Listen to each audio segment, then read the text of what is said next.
Good evening, and welcome to the May 14th, 2019 regular meeting of the Troy Planning Commission. Copies of the agenda for tonight's meeting are available at the entrance to the room. Additionally, the agendas and minutes of prior meetings are available on the city's website. The meeting will be conducted in accordance with the agenda as presented or amended by the Planning Commission. The roles and responsibilities of the Planning Commission are outlined on the reverse side of tonight's agenda. State law establishes planning commissions. The commission is comprised of 9 members, all of whom have volunteered to serve. Members are appointed by the mayor and confirmed by city council. The other individuals seated at the table this evening are representatives of the city's planning department, the city attorney's office, and the city's planning consultant, Carlisle Wortman Associates. If you wish to address the planning commission, please come forward when recognized and provide your name and address on the sign-on sheet. Please begin your remarks by stating your name for the benefit of the commissioners. All remarks are to be addressed to the Planning Commission and not to anyone else in the room. At this time, I ask that all cell phones, Blackberries, PDAs, or any other devices that might disrupt this meeting, please either be placed in silent mode or be turned off. Ms. Zarnicki, the roll call, please. I'll be doing the roll calls tonight. Okay, thank you. Mr. Apahidian. Here. Ms. Cruz. Here. Mr. Lambert. Here. Mr. Faison. Here. Mr. Hudson. Here. Mr. Krent. Here. Ms. Fowler. Here. Mr. Rahman. Here. Mr. Tagle. Here. Quorum present. Item 2 on tonight's agenda is approval of the agenda. Can I get a motion to approve the agenda? Mr. Rahman. And a second? Mr. Lambert. Mr. Savadan? Ms. Cruz. Yes. Mr. Lambert. Yes. Mr. Faison. Yes. Mr. Hudson. Yes. Mr. Krent. Yes. Ms. Fowler. Yes. Mr. Rahman. Yes. Mr. Tagle. Yes. Mr. Apahidian. Yes. Motion carries. Item number 3 is approval of the minutes of the April 23rd, 2019 Planning Commission meeting. If there are no comments or questions on the minutes of the meeting, can I get a motion to approve those? Mr. Apahidian and a second from Mr. Hudson. Mr. Salvador. Mr. Lambert. Yes. Mr. Faison. Yes. Mr. Hudson. Yes. Mr. Krent. Yes. Ms. Fowler. Yes. Mr. Rahman. Yes. Mr. Tagle. Yes. Mr. Apahidian. Yes. Ms. Cruz. Yes. Motion carries. Item number 4 is public comment for items that are not on tonight's agenda.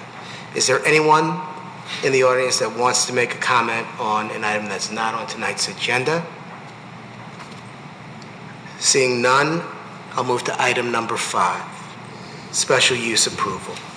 Special use and preliminary site plan review, file number SU-JPLN 2018-0025, proposed Spring Hill Suites Hotel, east side of Rochester Road, south of Big Beaver Road, 88-20-227-228-009, 010, 017, 018, 88-20-27-277-017, currently zone BB, Big Beaver, GB, General Business, and P, Vehicular Parking Zoning Districts.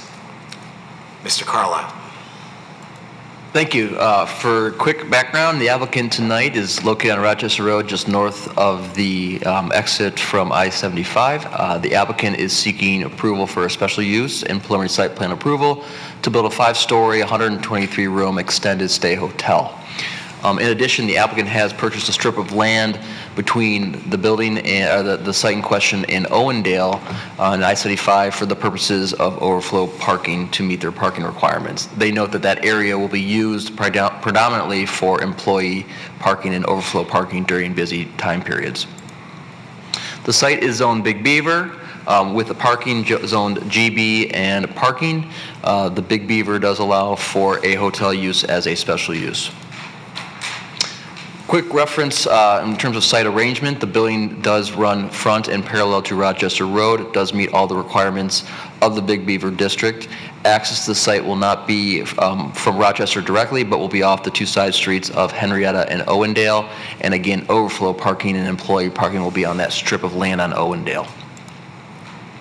The Planning Commission reviewed this at the March 12th, 2019 meeting. It's been a long time in discussions with regards to the use, the arrangement, the parking, etc. However, it was continued in order for the applicant to address concerns in regard to building architecture and material use, particularly the predominant use of EFS, and also they had asked for, the Planning Commission asked for 3D renderings to show the building in context, especially with I-75. So the revised plans have been submitted. We do note that there has been no changes to the architectural design itself. However, they did significantly alter the material use. They have eliminated all use of EFS, and the primary building materials will be brick, precast, and cultured stone, and aluminum composite panels. In addition, they did provide 3D modeling, and there's additional 3D modeling that was shown that's not in your packet that we can show you tonight, especially in context with I-75. So the elevations in front of you, the top one is the elevation from I-75. The bottom one is the Rochester Road elevation. Again, the primary materials are brick, precast, and cultured stone, and aluminum composite panels. The top elevation is the elevation from Henrietta. The lower one is the parking lot elevation. This is a rendering of the building as seen from Rochester Road.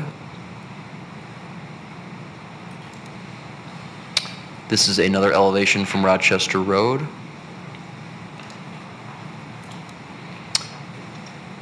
This is another elevation from Rochester Road. This is a rendering from the back side of the building. This is the parking lot front, the side that's fronting on the parking lot. This is a rendering full view of the parking lot elevation. And again, this is elevation of the parking lot. The applicant did provide us renderings of the building in context with I-75. They did not enlarge very well. They're kind of pixelated, but you can tell this is where the proposed building is in relation to the surrounding site. Again, this is looking at from I-75. This is where the proposed building is in relation to I-75. And then lastly, this is the building itself, and this is I-75 here in the background. We are recommending special use approval and preliminary site plan approval tonight. Thank you. Thank you. Any questions from the Planning Commission for Mr. Carla?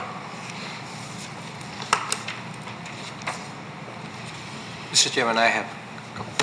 I'm sorry. Oh, yes, Mr. Rowe. So this is with respect to the building entrance. So this building entrance supposed to be on the street, right? Main Street. That's the Big River Corridor requirement. An entrance. It doesn't have to be the primary entrance, but an entrance. And there is an entrance that does front on Rochester. And that entrance supposed to be prominent. Right, that's another ordinance, I don't remember, that was on your report, that it has to be some kind of a prominent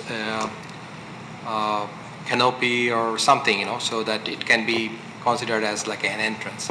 The way I see it, the Rochester elevation, if you can pull up the Rochester elevation.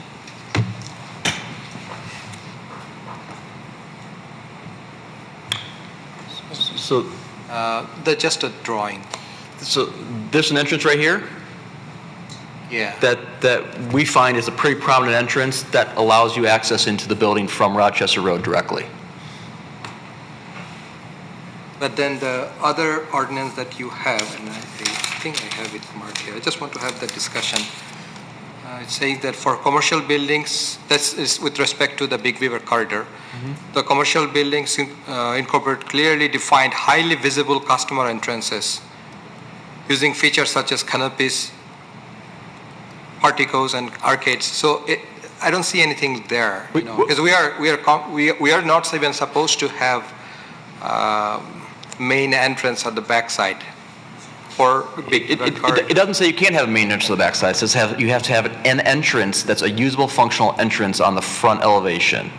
We find with this location, with the overhang here they have, et cetera, it is a very visible entrance from Rochester Road, and it's fully accessible and usable from Rochester Road.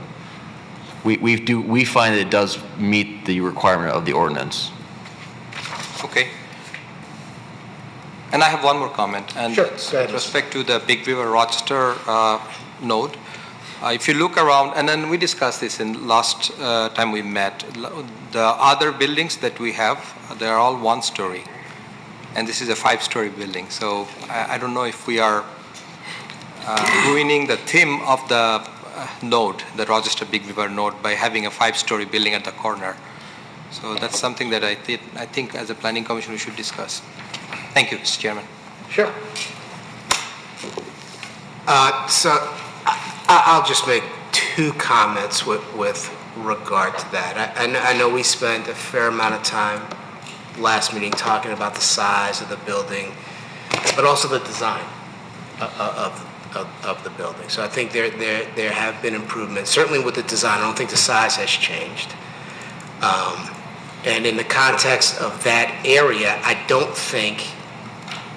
think it fits with the context of that area, although it is taller. The second comment I was going to make, maybe you've been, I thought also when we talk about the front entrance on the main road, I thought there was also a mitigant if there was a path around the building to a side entrance or a back entrance. That was Yes, an acceptable. That is an acceptable if there is a highly visible path from the main road to an entrance. However, we didn't feel that was necessary to apply that provision because, again, in our interpretation, this is a pretty visible entrance that does have a direct path, a direct exit, frontage on Rochester Road that they are providing the main entrance or an entrance off Rochester Road. So, in our opinion, this does meet the requirement of the zoning ordinance. No, and agreed, and I agree with that. Now, I was just arguing that there does seem to be a demarcated sidewalk that would take you around. Yes, in cases we have also made that determination to use that provision as well. Yes. Okay. Thank you. Mr. Tagle, did you have a comment? Mr. Hudson? I'd like to have us take a look at that in view of a couple of components that are in the master plan and zoning ordinance. First is, this is in the Big Beaver District. It is one of 3 districts in the city of Troy which has got form-based zoning. Form-based, to me, probably in its simplest, is by way of an illustration. There's a bell curve. If you're not familiar with the bell curve, and I think we all are, but nevertheless, on the left, it's a very narrow band. Goes up like a hill, comes back down a hill with an equal small portion on the other side. This Big Beaver District extends probably, without looking at the map, I think a little beyond Somerset Mall and further a little bit from this site. If I look at the form-based code requirements, and if I look at the existing buildings in the Big Beaver District, a couple things. One, there are no buildings within 1 square mile, 360 degrees of this site. They're all 2-story, 1-story. If you go towards end of that 1 mile square towards Livernois, there is, I think, a 5-story green building.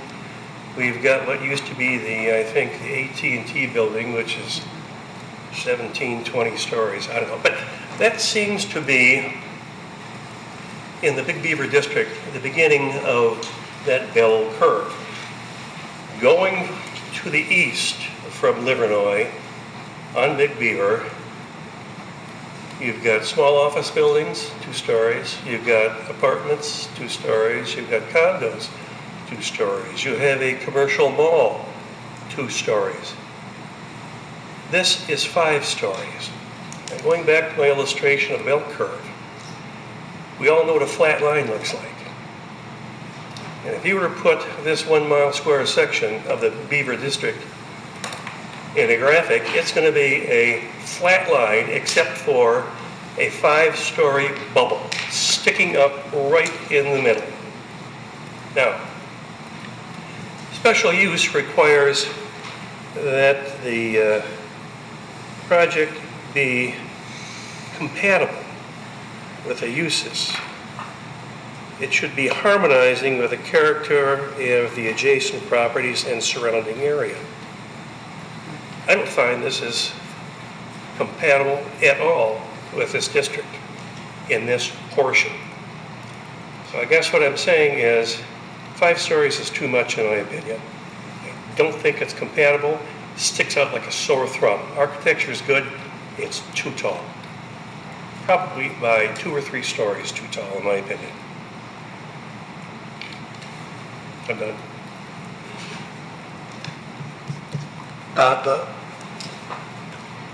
Thank you for your comment. I kind of factually agree with a lot of what you said, but what about the project we talked about, or the concept plan we talked about? What about the concept plan we talked about, I think, the last planning commission meeting at John R.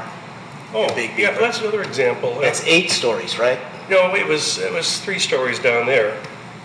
Are we talking about the same project? Altair? Oh, I'm sorry, Altair. Yeah. That's, how tall that building is going to be, but nevertheless, it's still in this area, which is a major intersection with a fire station and all that, and it's a difficult intersection also. Traffic is horrible there, and it's not going to be improved very much with this building, but nevertheless, I think it's inappropriate. Any other comments?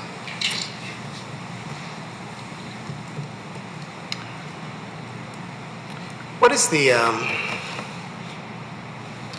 maximum height that you could build on Big Beaver? It depends on the form, the building form, but it's depending on some forms, there's essentially no height limit. As long as you can park the site, right?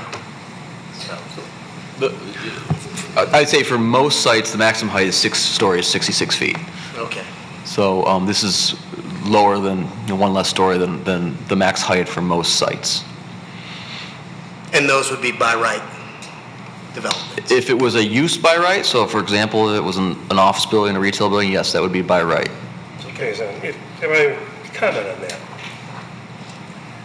That's true in the Big Beaver District. I think there's a 5-story limit in the general business in the Big Beaver District. But you've got to put this in perspective with that whole district. Mm-hmm. What might be appropriate down near Somerset might not, and I suggest is not appropriate on this end of the district, even though the district permits something of that height. But you've got to take it in context. And also, with the special use, requires it be compatible with the adjacent properties. And I find it's not. Understood. Okay. Mr. Salvador. So I am in no way debating Mr. Hudson. Yes, you are. I think just a reminder that Ben is our planning consultant. Ben works with me, for me, and the report reflects is vetted fully with the planning department. And when Ben makes his presentation and makes a recommendation, he's making it on behalf of the planning department. So just to provide a little bit more background into why we recommended approval of this application. I understand where Mr. Hudson is coming from, and in some respects I agree with his comments related to the bell curve. Some things to keep in mind. This area is master planned for the Big Beaver Corridor District, and it is zoned for the Big Beaver Corridor District, which contemplates all those different types of land uses, of building forms and different types of heights. And it is at the intersection of our two busiest streets in the city, Rochester and Big Beaver, and also I-75. So traffic that drives by Rochester, Big Beaver, and 75 on a daily basis, if I were to say it's 250,000 cars a day, I might be low, I might be high, but I'm probably pretty close. There's a lot of cars. And it's a gateway entrance to tens of thousands of cars that come off of Big Beaver. And in that respect, I think this site does contemplate more of a height than a simply 1 or 2 story building. Furthermore, we recently amended our zoning ordinance to require that hotels are special uses. Having said that, were this same form be proposed for an apartment building and look exactly like this, it's not a special use, it's by right. So that factors into our decision. This could be an apartment building and those special use standards do not apply. The parking situation's the same, the drop-off's the same, everything's the same except the use is different. So these are some of the things that we thought about when we prepared our report, for some background. Thanks, Brent. Ms. Cruz. My concerns aren't so much about this particular project, and I will say that this latest architectural rendering is a vast improvement over what we originally saw. But my concern is in a broader sense with respect to Troy and the amount of hotels that are coming into the city of Troy, which made us contemplate the special use change to begin with. So just sitting here tonight, I went through the hotels that I could immediately think of just off the top of my head. And on Big Beaver, we have a Hilton, a Hampton, Somerset, Marriott, Drury, a Red Roof at Rochester and Big Beaver. On Coolidge, there's a Spring Hill and a Fairfield, and then we just approved a Holiday Inn at Crooks. And if this was recommended to go to City Council tonight, it would be the 10th hotel in the city of Troy. So, I don't know where the right number is. I don't know where we stop. But I'm just noting that, the number grows. And this is going to be an extremely large hotel with, a lot of beds in it. And I just think we need to keep that in mind as part of our bigger vision as we make this decision tonight. Thank you. Ms. Fowler, do you have a comment? No? Anything else from the planning commissioners? Would the applicant like to speak?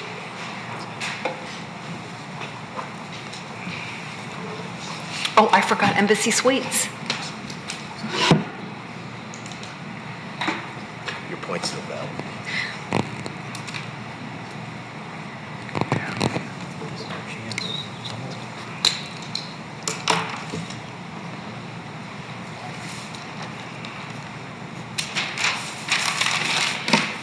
Thank you, Mr. Chairman, members of the Planning Commission. My name is Andy Andre from Stellar Development. I'm here representing the applicant on the project. I was also here back in March when we initially discussed the project.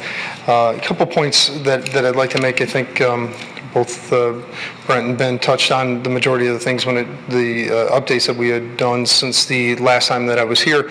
We also did do some updates when it came to the landscaping. We did add some additional landscaping both along Owendale, Henrietta, in conjunction with a landscape screen wall that we'll have there. So I think aesthetically, as you're heading down both those roads, I think it gives it a really nice feel. In addition, we did make some modifications to the site lighting as well. I think our lighting levels were a little bit high. We did some adjustments in the location of those lightings and some heights as well, and brought that into compliance.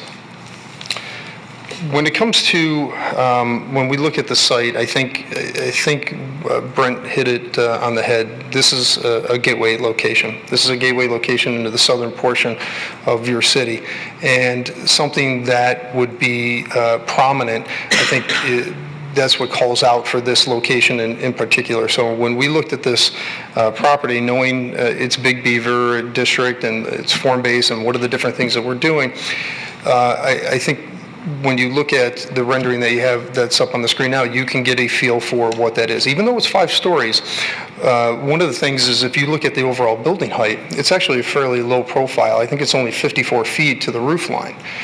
So it's not this overwhelming, massive building, even though it is 5 stories.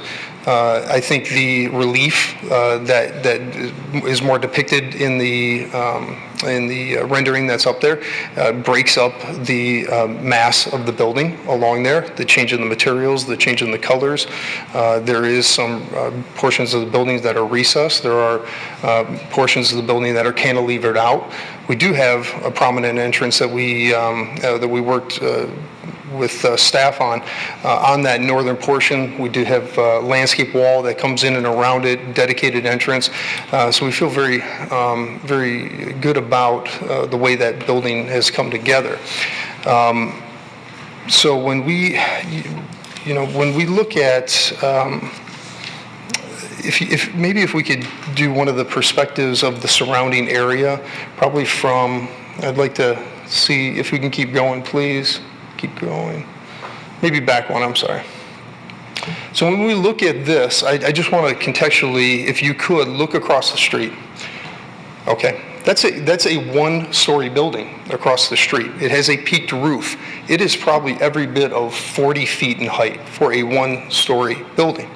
So contextually, when you look within the area, yeah, there's a lot of 1-story, 2 stories in that, but when you look at the design and the architecture that have been put forth on these buildings, there's a lot of height to it. I mean, you can see some of the architectural features on that building probably are every bit or close to the height of what we're proposing. So I think it can be a little bit, when we talk about 5 stories, it can sound big, it can sound overwhelming. But with this location, with what we're doing as far as the building materials, contextually, I think it fits very well within this area, especially when you look at some of the surrounding areas and the buildings as well. One of the things, and I know it's a concern, it was something that we discussed back in March, is about how many hotels. I think if you look back, probably some members of the Planning Commission have been here for some time, there's always cycles. There's always cycles that development's going to go through. If you go back 20 years ago, how many corners did we have pop up that had CVS, Walgreens, Rite Aid? They popped up across from each other then. Maybe 15 years ago, we saw banks. How many branch banks at one time came within the city, between Chase, Flagstar, and credit unions? Everything's a cycle. And right now, we're in that cycle of what the hospitality industry would be. Some of that is, the hospitality industry is a lagging cycle. Because you're not going to put the time, energy, and very frankly, the investment out into a piece of property and a development if there's not a sense of the success that's going to be there. But because I say it's a lagging industry, because the economy is really driven more towards the business travel and hospitality and people traveling in general. And so that we're catching up in a sense, and we're catching up very quickly.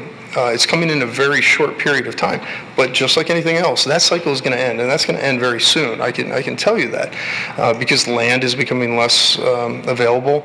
The prices for everything is going up that much more, but we're in that cycle, and we're on the downward end of that cycle right now. There's not going to be that many more, I believe. But one of the things is, as I said, it's an indicator. So the city of Troy is a very attractive location from a business perspective. The surrounding areas, very frankly, you can go down Stevenson, and there was a couple hotels that were down Stevenson, but very soon after that, you're getting into Madison Heights. There might be people that are doing business in Madison Heights and that, but they want to stay in Troy.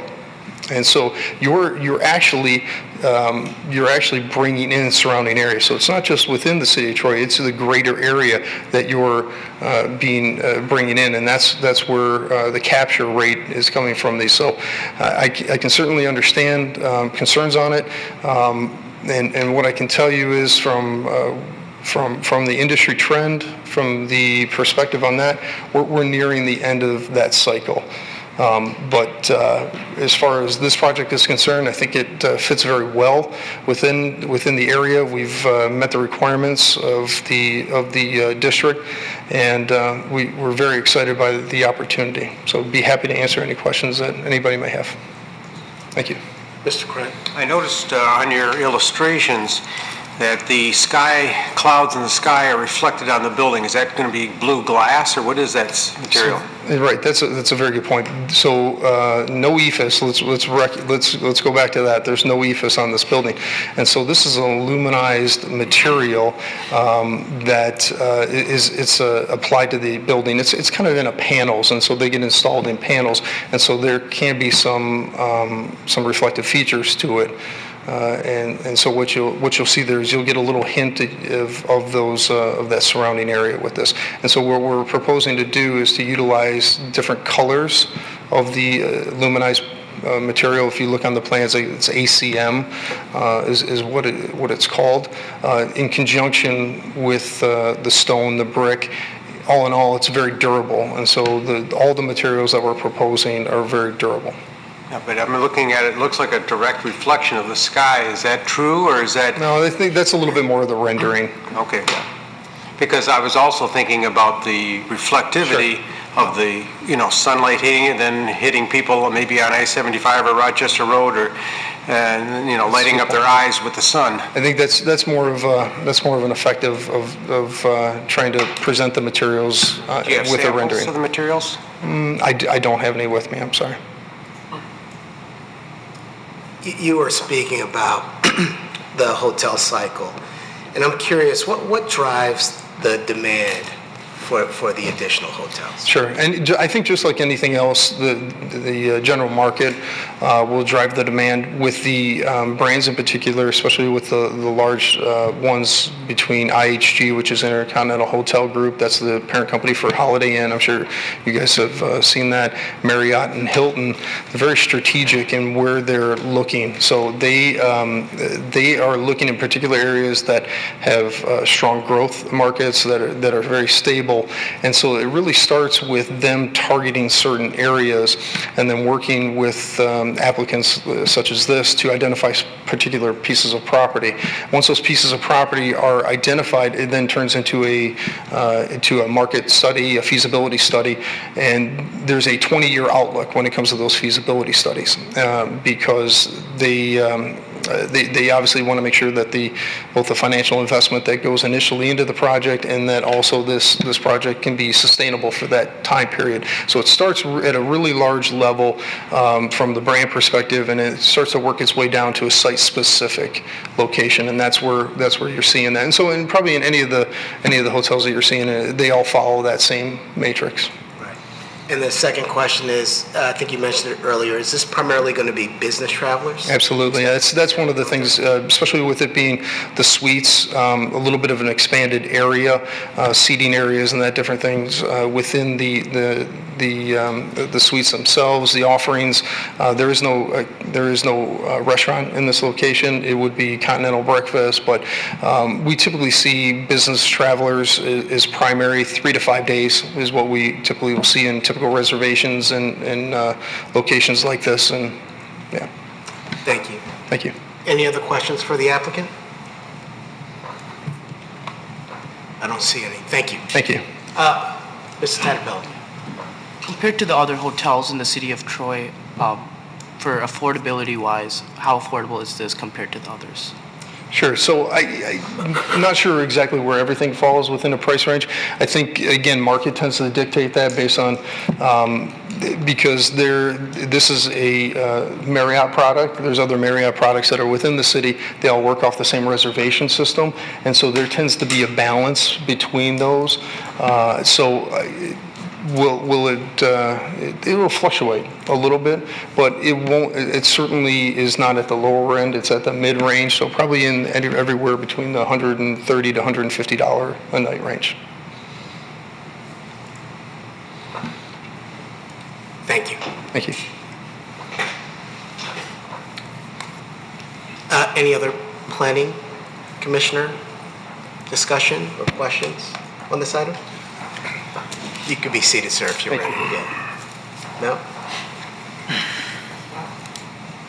It's not a public hearing, but I guess at this point I'd like to invite anyone from the public who's here who might want to speak on this item.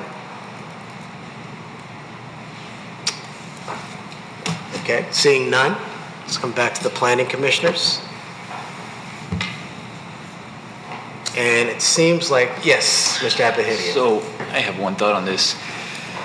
I think this site is similar to other sites that have come before us, and the challenge that we've seen over and over again is that a site that gets redeveloped, trying to make it compatible with the existing sites, right? So that balance, or the challenge of, are we trying to conform the new site, the new development, to the existing surrounding, or are we actually trying to allow the new site to be developed to the standard, to the master plan, to what could potentially be on the other adjacent sites? I think this is just a similar site that we've seen over and over again with other locations, and you know, that kind of goes toward the thought of, is this too tall, is this too big, is there too much massing?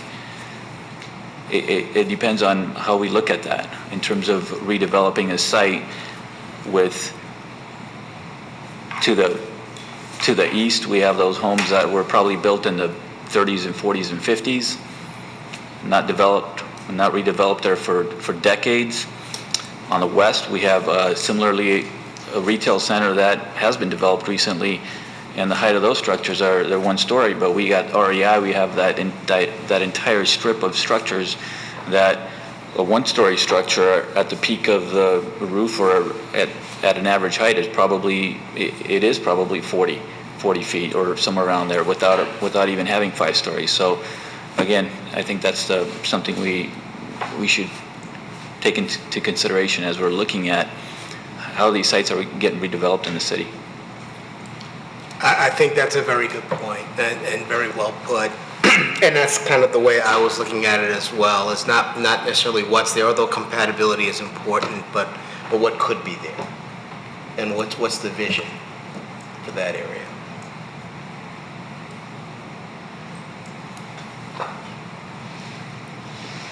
Yes. Additionally, I think this site has been improved a lot from last time, but again, on Big Beaver and I-75 on Chrysler Freeway, when you get out, there's already a Jewelry Inn and a Detroit Marriott Troy hotel that's very big. And I think it's going to cause too much traffic, especially at that junction area. If this is moved to somewhere else, I think it would be a great asset. So appreciate your point and your perspective, but with regard to the traffic, a traffic study was done, right? And Traffic study was done.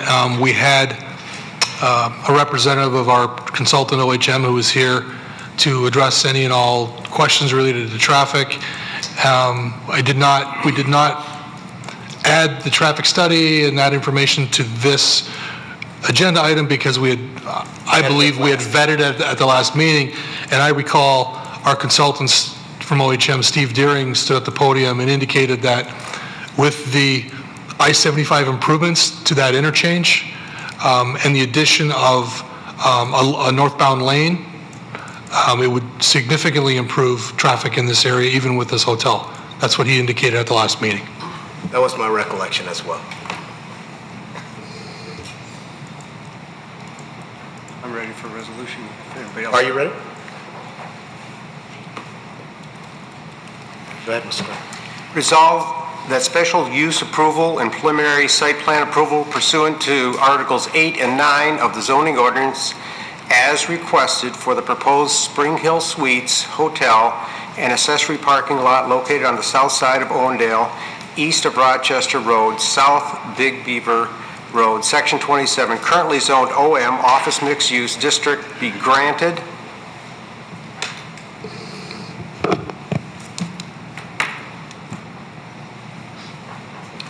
Do you have a second or support? Mr. Tagle. And Mr. Savanato? Yeah. Mr. Faison? Yes. Mr. Hudson? No. Mr. Krent? Yes. Ms. Fowler? Yes. Mr. Rahman? No. Mr. Tagle? Yes. Mr. Apahidian? Yes. Ms. Cruz? Yes. Mr. Lambert? Yes. 7-2 in favor. Motion carries. Motion carries. Congratulations. Thank you.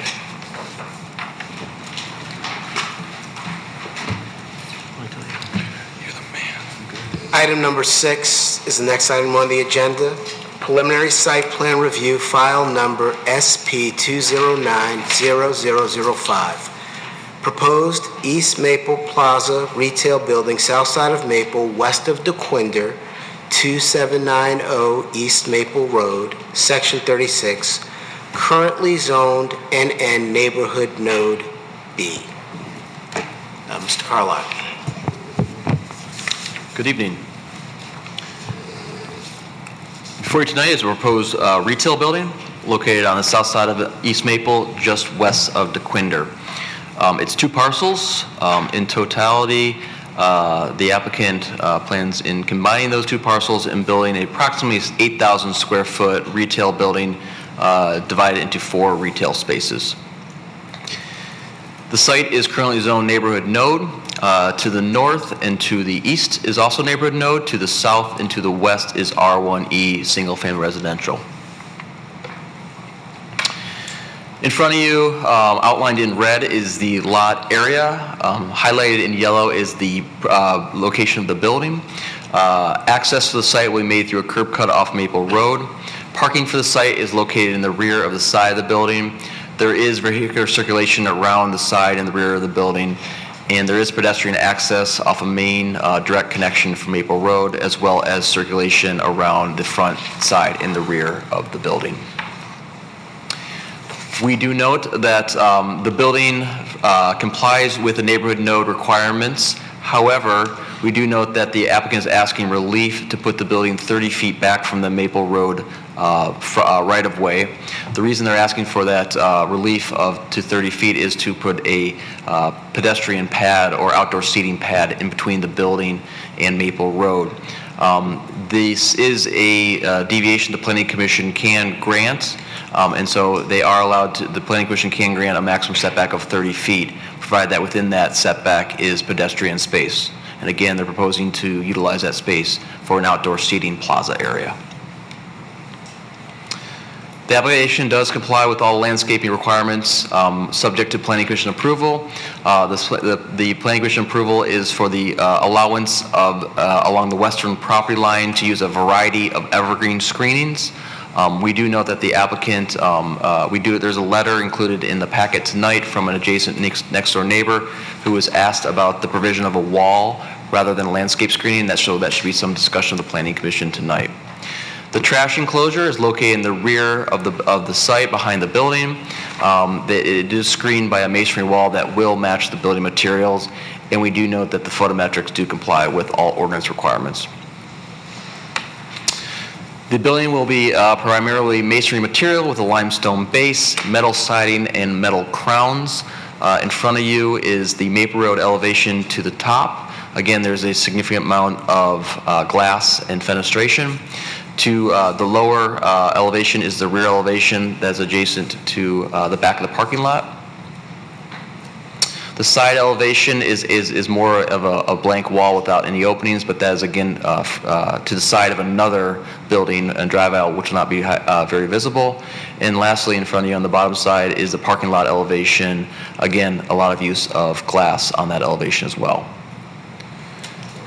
The applicant has provided elevations and renderings for review of the Planning Commission. This is the Maple Road elevation. Again, that area that's shown as grass is actually a outdoor seating area that is actually going to be concrete. This is the elevation looking from Maple Road in the parking lot. And this is the elevation from the parking lot. So as part of the review, the Planning Commission is asked to consider the following deviations. The first is to allow a 30-foot build-to line. The second is to waive a loading space requirement. And the third is to use a combination of evergreens to screen from the adjacent residential home. We do recommend preliminary site plan approval with the deviations as requested. In addition, I do want to note the applicant has provided a video showing the elevations and renderings that we would like to play.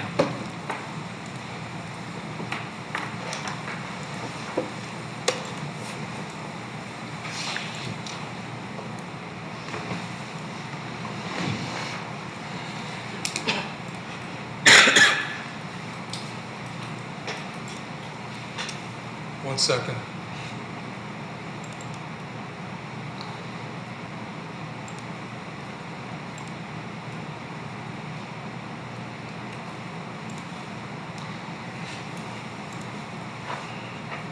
I'll start over.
And just to reiterate what Mr. Carlisle mentioned, we have a letter from resident at 2774 East Maple, and that was, hard copy was handed out, and it's in front of all of you this evening.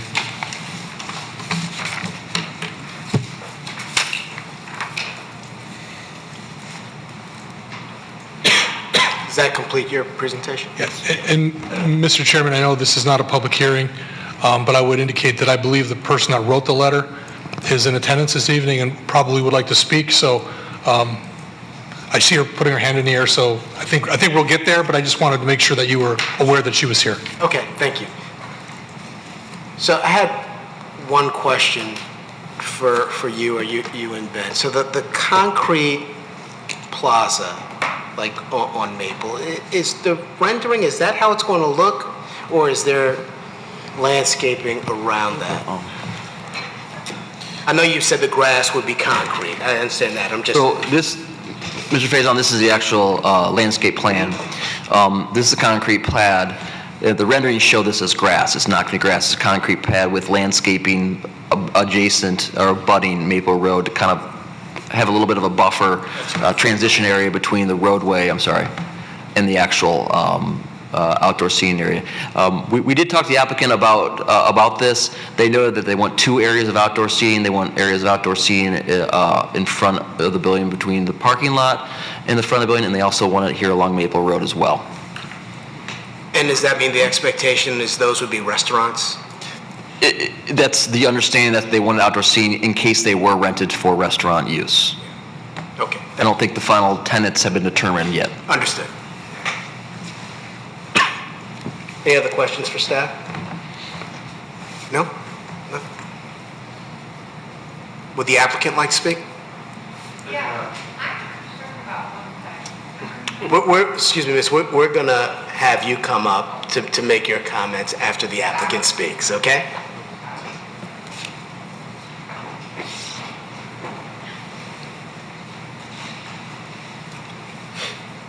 Hello, my name is Ghassan Khalaf. I'm the design engineer. And I'm John Morosic, the architectural consultant. So if you have any questions, we're ready to answer any questions. I think the obvious one was addressing the barrier between your property and the resident that's here. What have you, I can see on the drawing you have a very nice variety evergreens and deciduous plantings. My question is, give us a sense of how tall that is and what that person would see from their property of your building.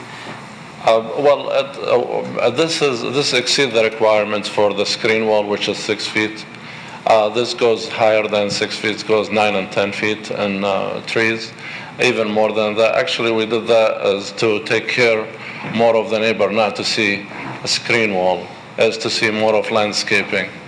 So, but if the neighbor wants a screen wall, we definitely can do a screen wall. It's not an issue. What we were trying to do is provide a more of a visual amenity, and also at the same time having screen wall. Like Hassan mentioned, that the right adjacent to the building, we provided the conifer trees up with 9-foot height to begin with, and they'll broaden, as you know, as they mature. So we believe that in the long run, that's going to provide a better screen, and actually a more pleasant screen than a 6-foot wall. But again, that's our recommendation. But we'll take the recommendation of the council. Thank you. Any other questions for the applicant?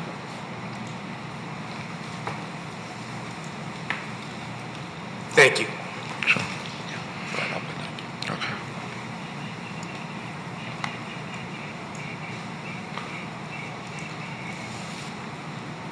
There's a Kelly.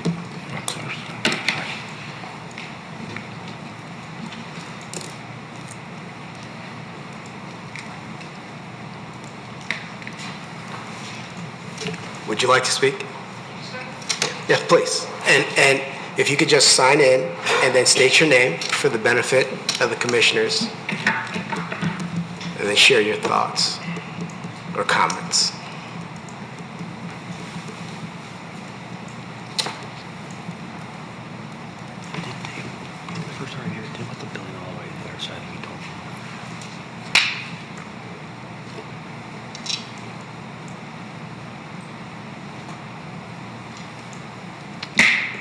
My name is Donna Benesenkoi, and I thank you for letting me speak. I'm concerned about having a black wall.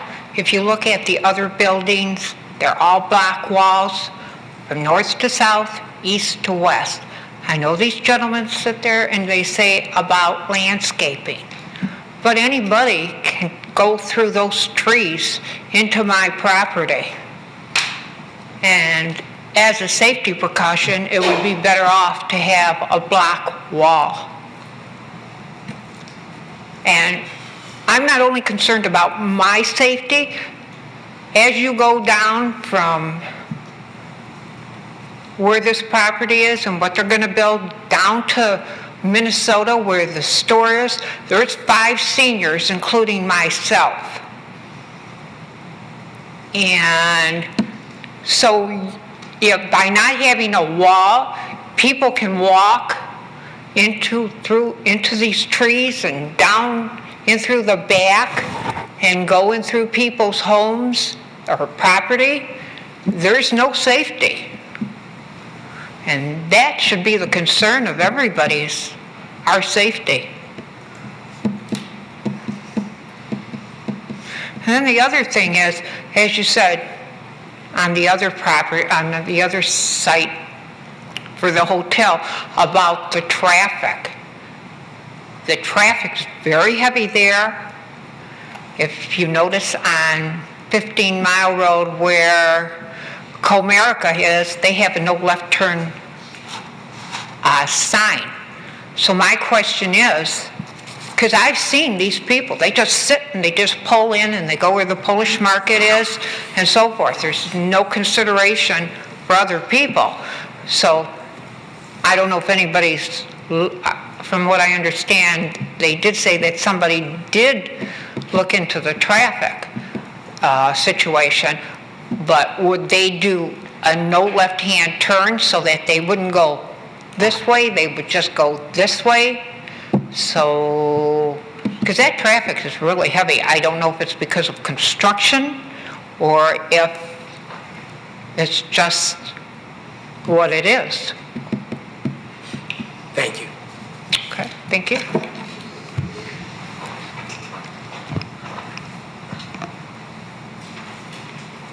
Yes, Mr. Salvador. Regarding traffic, this application was submitted internally, reviewed by the city engineer, who's also the traffic engineer for the city, and he did not indicate that a no left turn sign was warranted for this use at this location. So at this time, the city is not requesting, and nor do I believe will request a no left turn out of here. Someone will be able to exit either left or right. Okay, thank you. And then the question of the screen wall versus the evergreens. From an ordinance perspective, is there direction as to what the screen should be? The ordinance, the standard is a landscape barrier such as this one, which the applicant exceeds. However, having said that, the landscape standards also provide authority to the Planning Commission to require a wall or fence in lieu of or in combination with. So it is within the Planning Commission's purview to come up with an alternative to landscaping.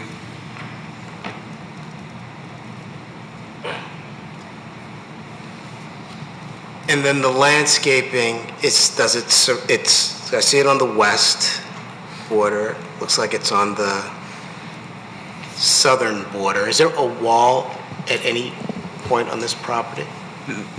The applicant is not proposing a wall. At any point. The applicant is proposing a mix of evergreens and deciduous tree along the west property line, in evergreen screen along the south property line to screen the detention pond. But I do want to note, as the applicant did note, the size of the evergreens they're proposing to plant are significantly larger than what the ordinance requires at time of planting. We require 6 feet at time of planting. They're going up to 9 feet at time of planting for those evergreens. So it does meet ordinance requirement, and it will be a rather dense landscape screen even at time of planting. It will obviously mature and grow into it. But the Planning Commission does have the purview to require a wall rather than, or it's supplemental to the landscape screen itself. What I don't think we can determine at this point, though, is if a wall is in, how much of that landscaping would be allowed to also be there at the same time, because I'm not sure the width would be able to support at least that density of landscape screening with the wall. Yeah, I would suggest obviously the neighbor most affected has spoken and stated her preference on the record. If the Planning Commission were to go down that road, I would suggest that it would be, in fairness, that the applicant would still provide landscaping, but certainly not at the size of the same species. It would be essentially, the landscaping would be there to kind of soften the wall or the fence versus provide screening in lieu of the wall. Thank you. Any other questions Ms. Fowler?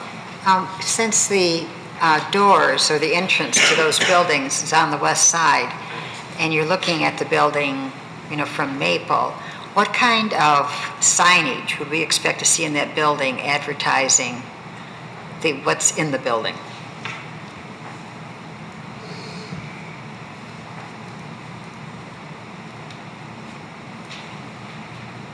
So the signage would, maybe the color one works better, yeah. I would expect the signage would look something like this. They're allowed 10% of that elevation to be that area to be signage.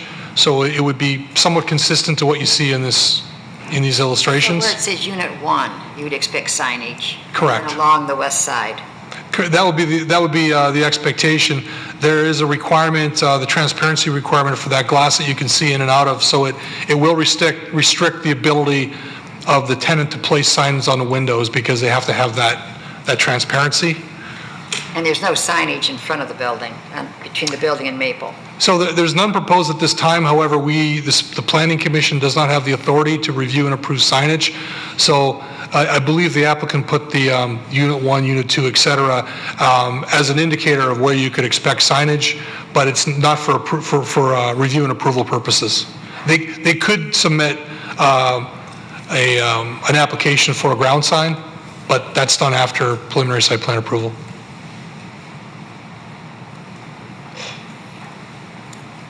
Mr. Krenn. A couple quick thoughts on the the barrier between the resident and this development. Like Brent noted, that a lot of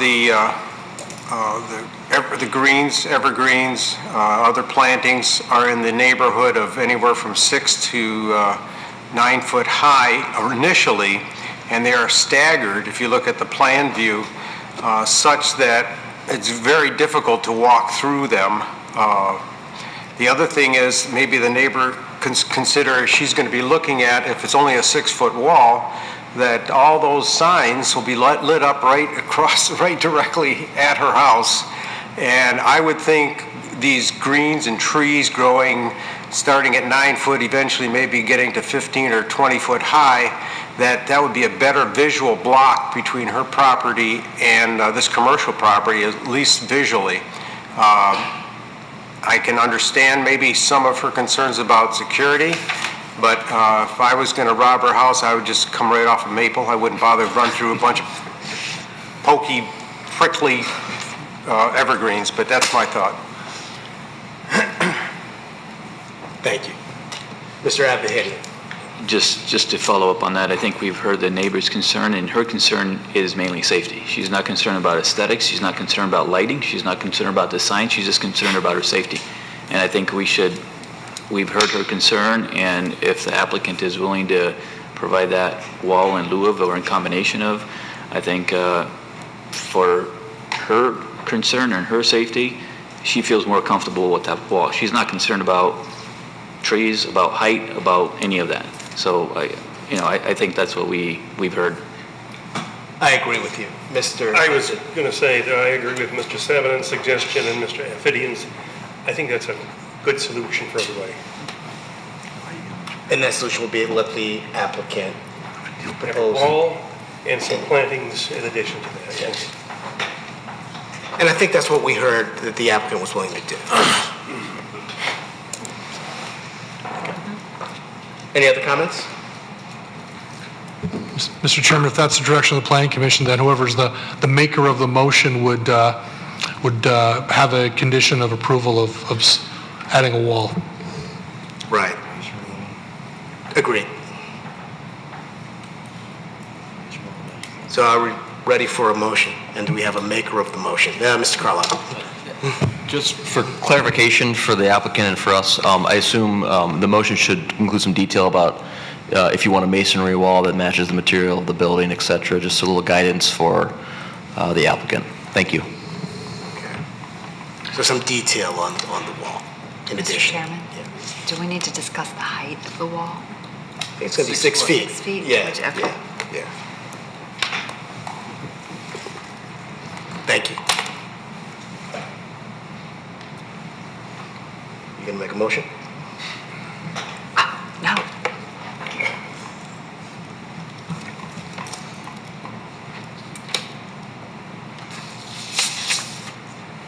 Ms. Fowler? You want the motion, right? I'm sorry? You want the motion? I do want a motion, yes.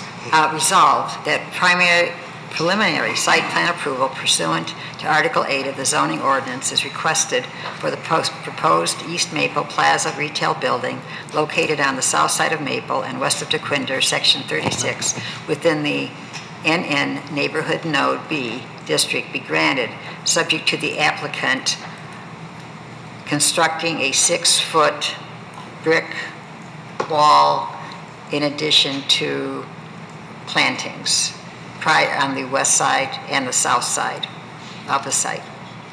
Is that accurate? I would suggest adding the masonry materials being rather than used Okay. in the building. And should it say it's comparable in some way to the materials on the building? Is that your suggestion, Mr. Carlisle? Well, it's up to the Planning Commission. That does give clearer direction to the applicant and to staff. Can I make one question of clarification? Ms. Fowler noted the conclusion of a wall on the south property line. Is that consistent with the direction of the Planning Commission, or is it only along the west property line? So the south property line is the property line adjacent to the stormwater detention facility? It's the west property line next to the neighbor. there's not a neighbor in the south. I believe the motion was stated as both the west and the south, so I want to clarify that it's just along the western or maybe the southern. I just want to make sure the planning commission knows exactly where they would like the wall placed. Could I have a clarification? To the south side, is that residential? Yes. So what's the difference between the west and the south? Can we just keep it to the west? Just to the west, not to the south?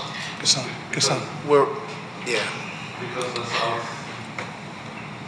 the south is being very close to the proposed pond, so I don't want the foundation to deteriorate in the future.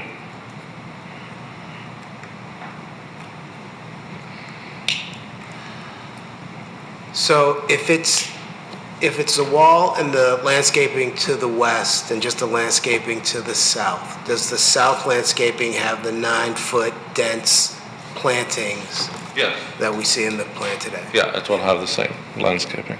Thank you. Sure. So you want me to revise my motion? I'm sorry? Want me to revise my motion?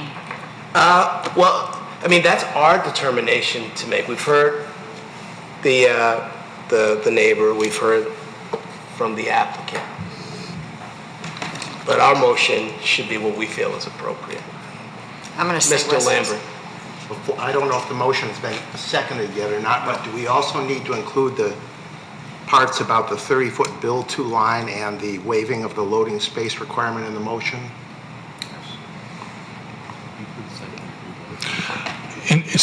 Mr. Chairman, in my non-legal opinion, you're approving the site plan, which includes the 30-foot setback, et cetera. So I don't think there's a specific need to call it out. Right, I didn't see it in your motion, so thank you for the clarification. Good catch, Mr. Lambert, but I think we're covered. Because I did see there were decision points, so I agree. You can be seated, sir. Thank you. So right now, it stands that there's going to be a masonry wall on the south and west side right now as the motion stands before seconding. Correct? That's what I was going to clarify. Okay. Right. So, Ms. Fowler, is that your motion? Yes. Okay, thank you. And do I have support? Or more discussion?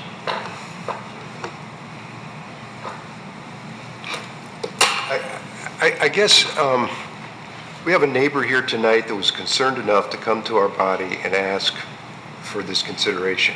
There were no neighbors that came that were to the south that have any concerns of security that we are aware of. To be quite honestly, a wall is a perceived security. I mean, and I get it, you know, that's comforting to people, but I don't know that if I had a choice that a wall would be a preference over the landscaping. But I have no problem with putting the wall on the west side. I think it's presumptuous of us to think that a wall on the south side is going to secure the south border, if you will. And I haven't heard anything from those residents of concern of being of security issue. So that's my thought on it. I'd like to see it just on the west property line and not the south property line. I agree with Mr. Tagle. I agree with Mr. Tagle. I have a question for staff. The concern the applicant made about the integrity of the foundation, if you put the wall near the stormwater basin, is that an issue? I don't know. Respectfully, Ghassan is a civil engineer. I am not. He's stood at the podium on record and said it is. I don't know. I mean, we're also, I don't know. I guess I framed the question wrong. I don't doubt that it's an issue. I was asking about the magnitude of the issue, but I can understand why you would not have a specific answer to that question. I'm not aware anecdotally of a situation where there's a fence so close to the detention basin where I've heard of issues, but maybe that's because fences or walls aren't constructed near detention basins. I don't know. Fair enough. So I'm not sure that we have support for the motion as read. So, does someone else want to? Withdraw the motion? Yes. I'll withdraw the motion. Thank you. But we need a motion to move forward from someone. I can redo the motion. It could be you if you want, if you choose. Okay. Right. Resolved that the primary site plan approval pursuant of Article 8 of the zoning ordinance as requested for the proposed East Maple Plaza retail building located on the south side of Maple and west of DeQuinder, Section 36, within the NN Neighborhood Note B District be granted, subject to the applicant constructing a 6-foot masonry wall on the west side of the property, to also include plantings to soften the masonry wall. Of what materials? Brick?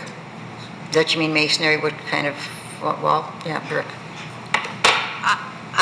To match the building. She did say, I guess I just thought you would say in conjunction with, in accordance with the building materials. Sure. In accordance with the brick of the building. Thank you. Perfect. Support? Mr. Lambert? Second. Thank you. Mr. Salvadan? Mr. Krent? Yes. Ms. Fowler? Yes. Mr. Rahman? Yes. Mr. Tagle? Yes. Mr. Apahidian? Yes. Ms. Cruz? Yes. Mr. Lambert? Yes. Mr. Faison? Yes. Mr. Hudson? Yes. Motion carries. Congratulations. Item number 7 on the agenda is public comments for items that are on tonight's agenda. Is there anyone who wants to make a comment on an item that's on tonight's agenda? Seeing none, we'll go to item number 8, Planning Commission comment. And I will start with Mr. Lambert. No comment. Thank you. Mr. Rock? No comment.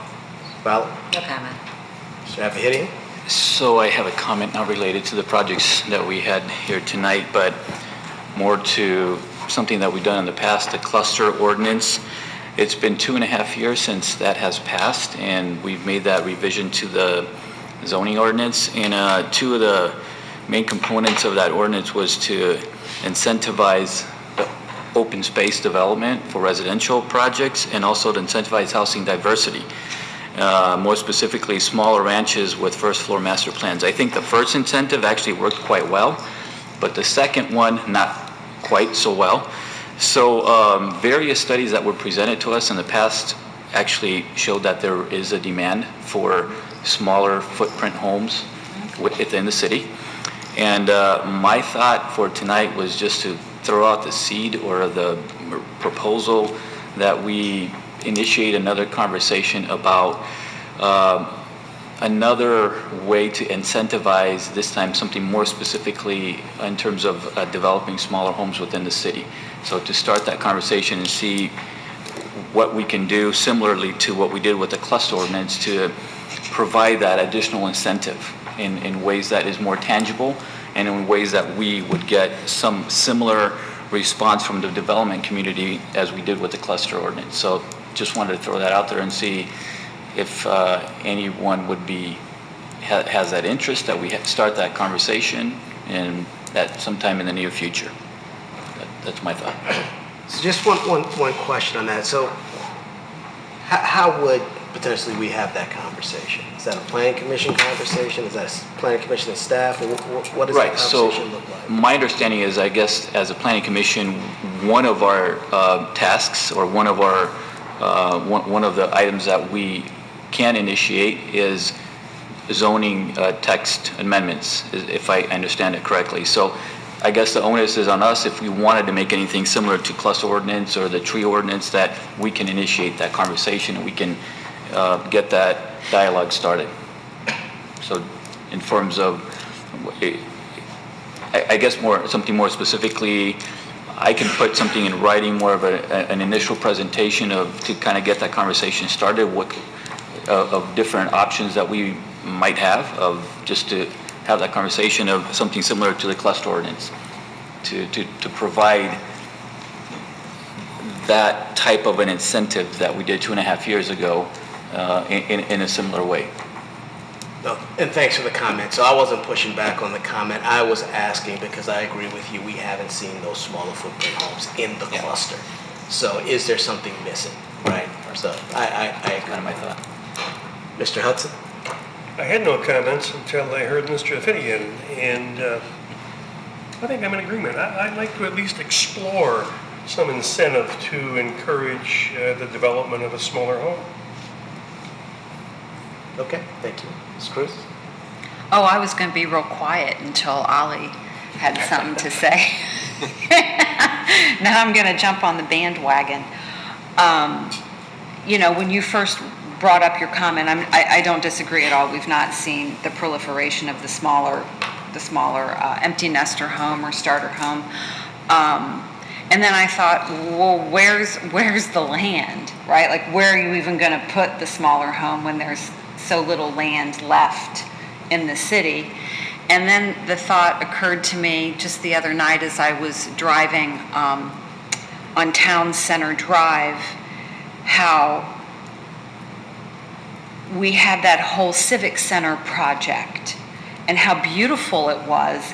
And I'm driving past a parking lot that's just nothing but cracked asphalt and a storage facility for construction equipment, and what pretends to be a skate park and isn't. It's a ramp with a chain link fence around it, and how that whole Civic Center development included the cottage homes that you are talking about, in addition to having an opportunity to do a little bit of, I'm going to call it suburban farming. Right? I mean, there's so many things that we could do with this Civic Center land besides store construction equipment, fertilize, water, and cut the grass.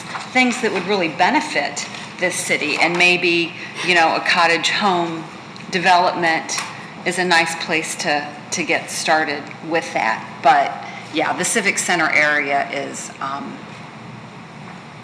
It's an eyesore for a city that is as popular as developers continue to tell us that it is. It's sad. I'm done. Thank you. But there's more to come. Mr. Krantz? I just want to agree with Ollie. I think that's a great idea. We should look into ways to incentivize those smaller footprint homes. And if there's a way to do it to, again, maybe allow more units, et cetera, something to incentivize the developer to create a smaller footprint, I'm all for discussing that. Thanks, Ollie. Thank you. Mr. Tagle? Yeah, I think this is a good idea. I would like to add to the conversation that we do not limit ourselves in our research, and we invite some developers, and get their input, not necessarily the ones that we see in front of us time and again that say they can't sell them or whatever the reason is, but someone that has done this kind of a project and say, well, what has to happen to get you to do something here in Troy or to get it to be a more popular? Part of this discussion is going to be market driven. Right. I think if one development started and it was successful, believe me, you'd see more of them. Now, the question about where, it's a good question. I don't know. But I would like to broaden the discussion beyond the knowledge base that we have here, and just see what the developers who would be investing have to say. Hear from someone who has a financial interest. Yep. In it. No, absolutely. I think that's a great point. Mr. Frank? Nothing from me, thank you. Nothing to add. Ben? Nothing to add. Mr. Tadapelli? Nothing from me. We are adjourned. Thank you.